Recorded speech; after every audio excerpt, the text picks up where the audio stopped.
Hi you guys, my name is Olivia. Thanks for joining me on another video. Today I have a do a lesson with me with my 6-year-old who's a current first grader with the Rod and Staff Arithmetic 1. So this is the first grade math curriculum that I've been using with my first grader. It is a Christian-based, like a Mennonite classroom curriculum. I use it just solo with my 6-year-old and it's not any work at all to modify this to work for just my one student every day. I also have a flip through and review of this curriculum and I will post that down below. I was going to try and do a combined video with the lesson and the flip through and review, but it just got way too long. So if you're only interested in looking at the lesson and how I use all of the material that this comes with, that's going to be included in this video, so that's to watch here. And if you're wanting a flip through of how the whole teacher manual is set up and the student workbooks and the other materials that come with the curriculum, that will be in the other video. So go and check that one out if that's what you're interested in. All right, I'm going to get to the lesson now. So we are on lesson 94. This is the second half of the curriculum for this book. So she's on like kids workbook 2. So this is kind of the spread out for what you're going to see. This white right here, this is exactly what they see in their book minus the orange. You have some direction here that you can lead them through that they're not going to see, and then the answers for everything in their workbook. The way that this is laid out, this is the objectives for this lesson. This is the prep that you would do to prep the lesson to teach. The thing to remember about this is the curriculum is taught in a Mennonite classroom. So this is taught to a group of students. So a lot of what you see where they're like, lay this out on a big felt board or do this, that's meant to be able to, like everybody in the class see the material and the lesson. I don't do any of the felt board things, and I'll kind of tell you what I do in place of what it tells me in here as I go along if I run into it. But I just use a whiteboard or something right in front of them, something just one-on-one, because I'm not teaching more than one student this at a time. So this is basically something to do up on the board for everybody, though sometimes I do this before class for my daughter as well. So everything up here where it says prep, these are things that you take care of during class time. So this is basically your instruction to teach the lesson before they do the assignment, which is this. And then like here it says assign lesson 94. So that's their workbook is lesson 94.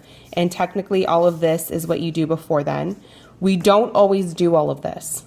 I don't. If it's something I know she's mastered, I know she has down, and or it's something we've gone over rather recently and I don't need to circle back and make sure she's remembered it, or it's not something it's something we've built upon, so she doesn't need to necessarily go over it again. I just won't do it. And obviously, you make that call for your kiddo, what you think they need to go over. Obviously, this is meeting the needs of a whole classroom worth of kids that don't get one-on-one attention. Up here, you're going to see speed drill answers. So I don't do this with her every lesson it says to. It's supposed to be done every other lesson, starting on lesson, I can't remember, maybe 26 or something? 28. So here is lesson 94. So this week's speed drill. This would be this week's speed drill. I feel like it's a lot of practice, like a lot of book work, which I do appreciate a mastery program where you do go over and over and over and over things to really solidify an idea. I try to make my own judgment call on if my kiddo needs that. Is she dropping addition facts? She's not right now. So every once in a while we do this. Most of the time I do not. A lot of the time I will ask her if she wants to do it or not. So you're supposed to get 1 minute and you start the timer and they flip the page. And then this is their drill. So this drill is minus 7 facts. So they would have a minute to get as many of these done as they can. And then this is the answer key, and it gives you the answer key. Something that we like doing that she enjoys doing is when she's written everything in, instead of me going off and just like checking wrong or not, I go through and I read out what the answers are supposed to be. And if I get to a number and she's done it wrong, she goes, oh, wait. And then she redoes the problem. That's just the way we do it. But here's the answer key for you. If they get the directions say if they have gotten something wrong, that's what these boxes here on the back side are for. It's for them to write out the fact and the answer and practice it that way, for some more practice for any that they got wrong. So again, you do this for your kiddos if you think they need it. Most of the time we skip it, but we have done some. And then this is follow-up. So this is technically after you've assigned this and you've gone through the right or wrong answers. These are some more follow-ups, and then these are the practice sheets, which I will show you after this. But these are the practice sheets, and they have a list of different practice sheets for all of the lessons that would go along and pertain to this lesson. Something you've practiced, something you went over, something you just learned, or maybe something that you have not learned or gone over in a while. And so this is a way to spiral in one of those topics that you have learned in the past. So now I'm going to go through and kind of give you an idea of how I go about a lesson like this with my daughter. So this says for class time 1, so this would be the first thing that I do. So over here, preparation time, class time 1, so it's saying for this part of the lesson. This is a big felt board that their idea of doing this is like they're these little homes, and the -7 facts live in this home, and like the -7 family. And so we kind of did this a little bit, not on felt, just on whiteboard, but that's what I have today. Just my prep as I went through, and I did this on the whiteboard. And sometimes we do this orally, but when they said, say the 7 family as I move the felt blocks, they're wanting to know, or at least practice with these kiddos at this point, to see the visual and say it aloud, because they're going to have an opportunity to do it in their facts where it's empty after this in their lesson. So I have it written out here. So my daughter is going to say these together with me as we move through them. Okay, so say your -7 facts as we point to them here, okay? 7 minus 0 equals 7. 7 minus 1 equals 6. Okay, so then review fractional parts. So this would be class time 2. There's nothing prepped on this lesson for class time 2. This is just oral. So if you cut an orange in half, how many pieces do you have? 2. If you cut a pie into thirds, how many pieces do you have? 3.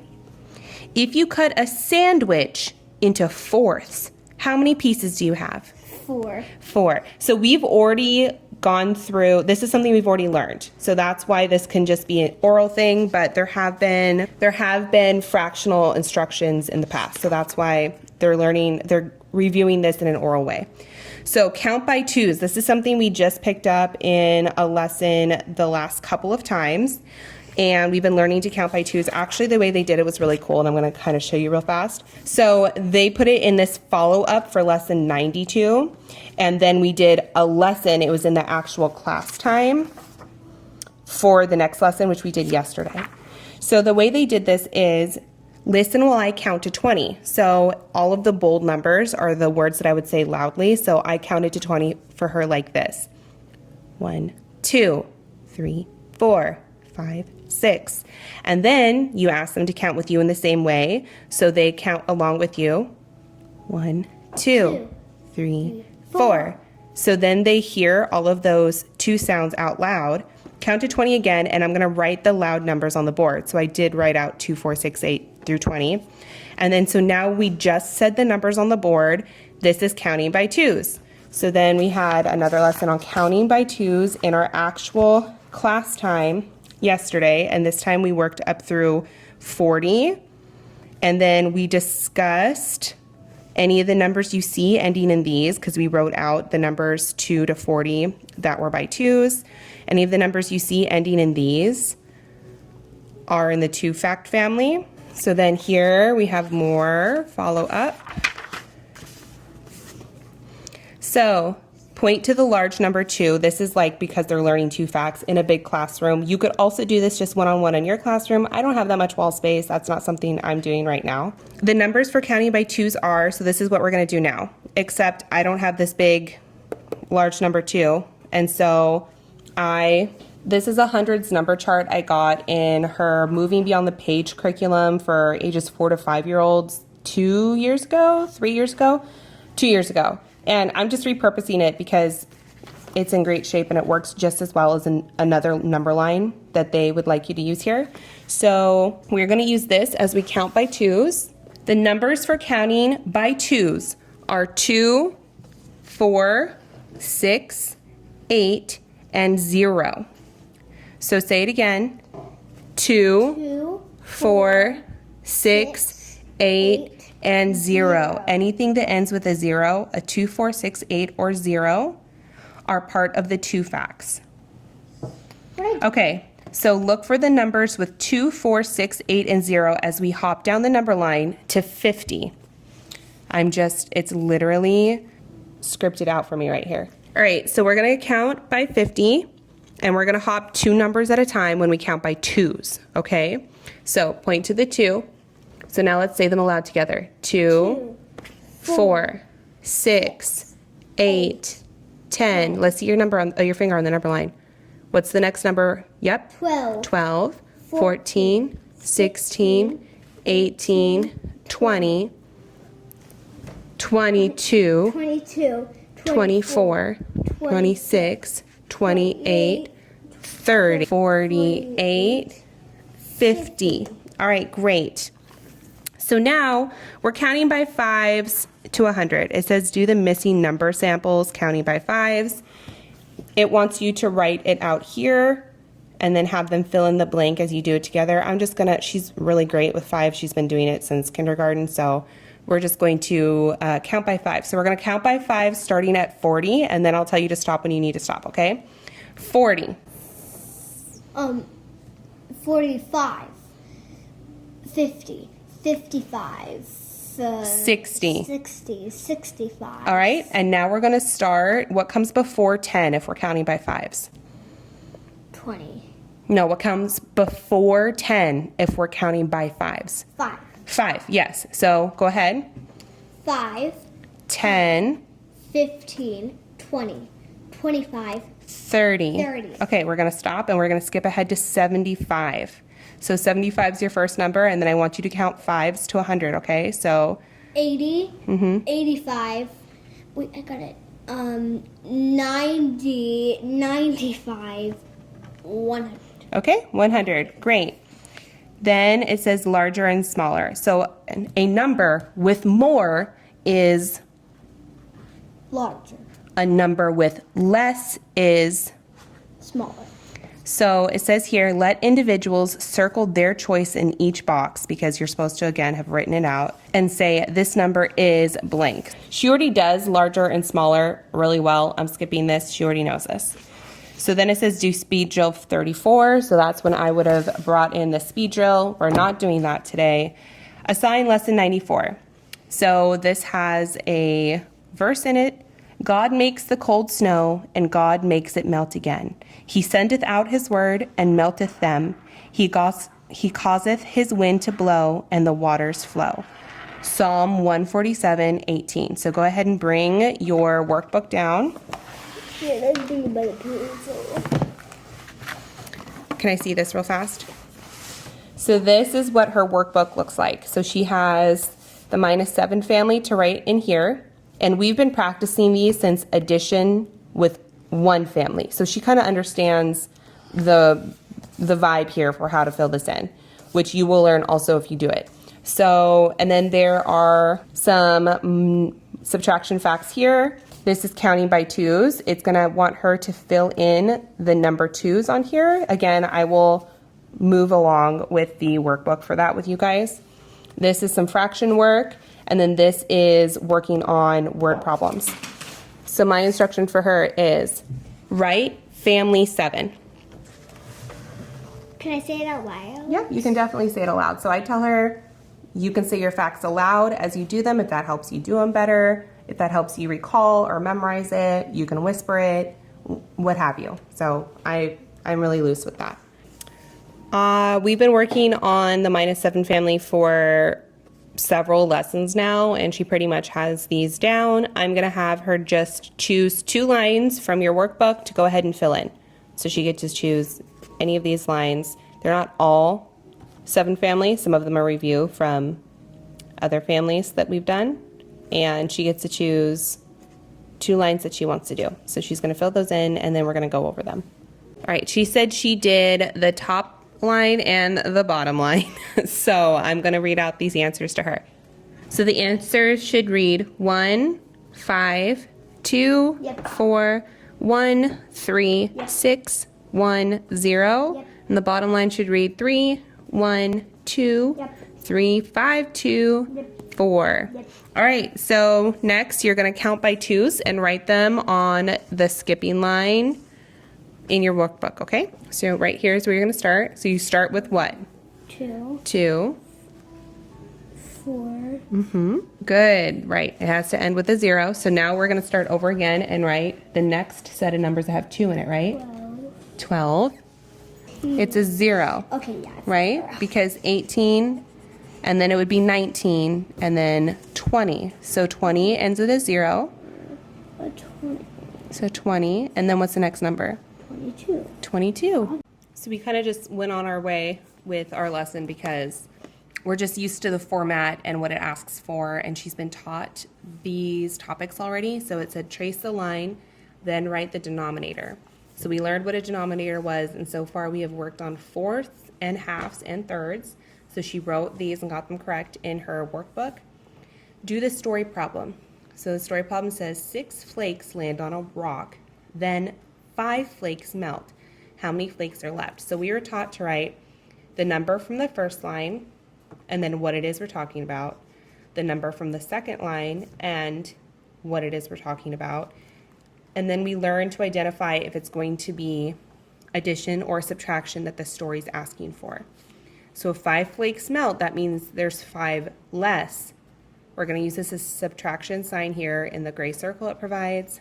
We trace the line and give the answer left. I think we're all right.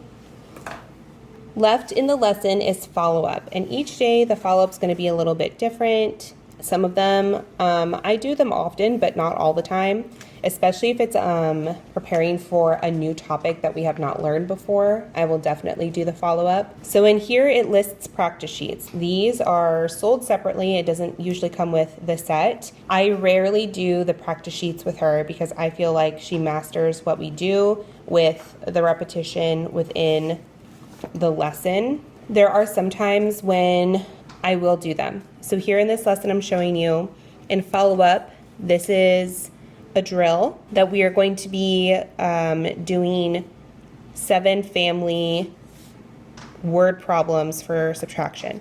So for the sake of the lesson, I did print it out and show you, but I want to give you an idea of how they're packaged together. So this is the practice sheets. So for lesson 94, for lesson 94, in the practice sheets package, it has these laid out as what's included in the practice sheets for lesson 94. So I'm going to show you and flip through 94.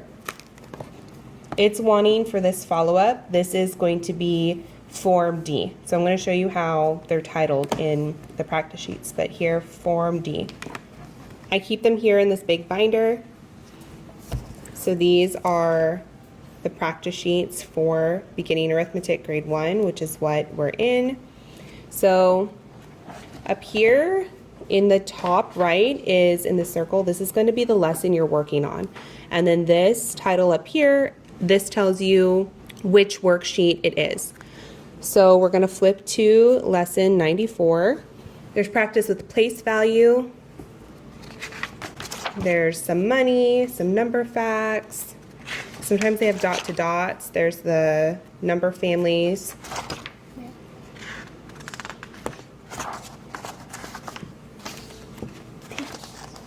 This is number dictation. She's never had a problem dictating down the numbers that we say aloud, so I've never had her practice this.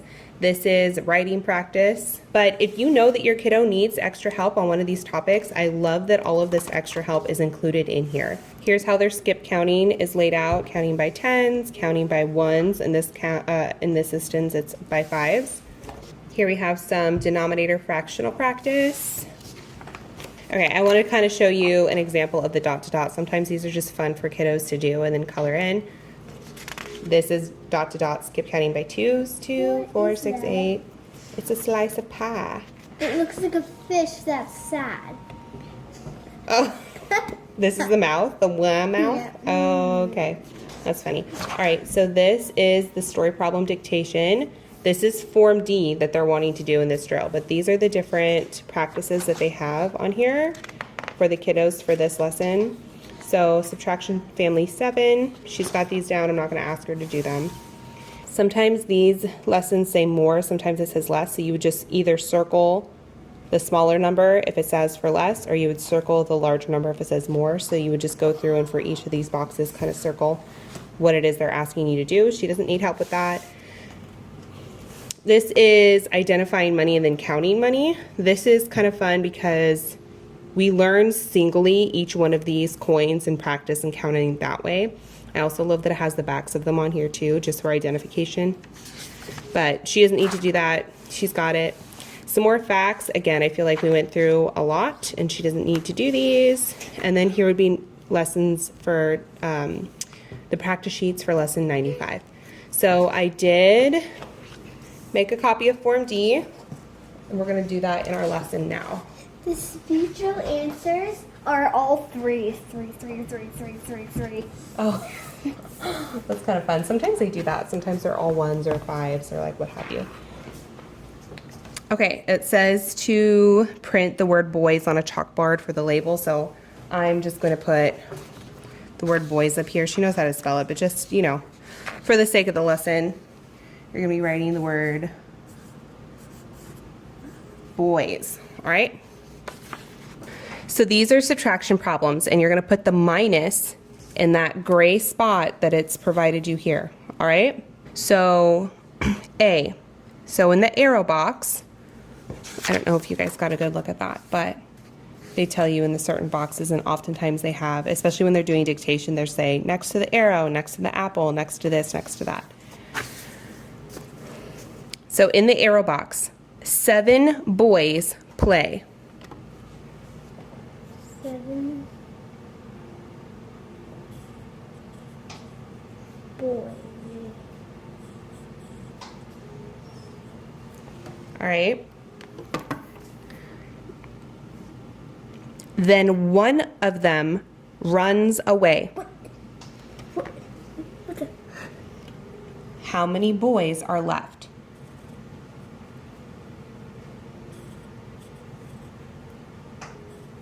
That's so sad.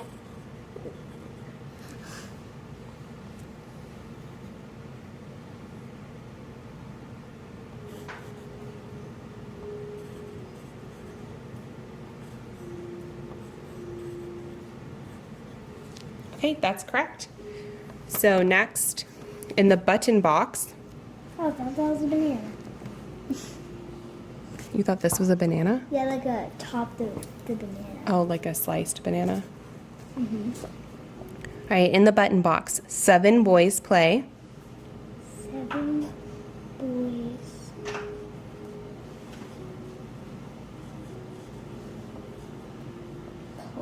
Just pretend. Then 5 of them run away. Then for another follow-up for at the end of the lesson, hold up your fist or fingers to lead the class in saying subtraction family 7. I think we've had enough practice with this. I'm not going to do this for her lesson today. So this is basically kind of the layout and how you would go along doing a lot of this. They also say write on the chalkboard, write on the board in the front or the felt board. I just use the whiteboard. And oftentimes if I'm prepping, I will write it out on the little single whiteboard, the personal whiteboard, and then she writes right on there. Sometimes it'll say, go up to the front of the class and recite this and recite that. We obviously don't do that. If I think it's something she needs practice on, then I will say it and have her orally repeat it to me. It does want you to have a clock, so we just have one of those play clocks where you put the little block shapes into the number spots that the kids have had since they were babies and playing with things, so I've just reused that for years. Like little counting multiples, we use whatever we have, so marbles or little counting discs or beans or something like that. We don't use what it recommends or asks for. It also asks you to make like a big place value situation. It has the templates for you to copy and cut out as well in the teacher manual that I will show you. I didn't do that either. So I kind of just write it on the whiteboard if it's something I think we need practice on right then and there, because it really doesn't take me more than a minute or two to do all of that. So yeah, really just use what you have to make it work for you. You don't need to go through the trouble of doing all of the big instructional at the front of the classroom sort of thing. Unless you like having the stuff at the front of the room for instructional purposes and for them to look at, if you have the wall space, if you have the workroom space, I don't have any of that. So we just do things here at the table and it has worked just well for us. Thanks for joining me in this video today, you guys. If you have any more questions on the lesson or the materials or what have you, go ahead and pop those in the comments down below and I'll get back to you there. And if not, thanks so much for joining me and I will see you guys in the next one.